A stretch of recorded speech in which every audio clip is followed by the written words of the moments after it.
इस वीडियो में हम बात करेंगे प्रॉब्लम प्ले के बारे में, जो कि एक टाइप है ड्रामा की।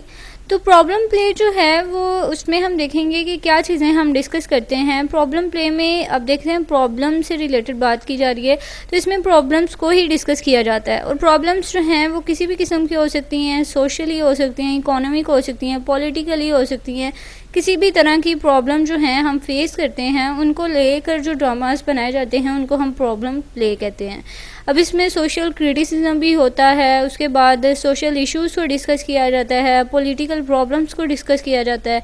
इन सारी चीज़ों को जब लेकर हम प्ले बनाते हैं तो उनको हम ड्रामा प्रॉब्लम प्ले कहते हैं। तो ये भी एक ड्रामा की बहुत इम्पॉर्टेंट जो है टाइप है। इसकी एग्जांपल भी है, जैसे आप शेक्सपियर का प्ले देख सकते हैं, all is well that ends well. इसी तरह की और भी बहुत सी हैं, जैसे मैयर फॉर मैयर। तो ये सारी चीज़ें जो हैं प्रॉब्लम प्ले कंसिडर की जाती हैं। आई होप आपको इस वीडियो की ज़रूर समझ आई होगी। Thank you so much for watching. अगर अच्छी लगी तो इसे लाइक और सब्सक्राइब ज़रूर कीजिएगा।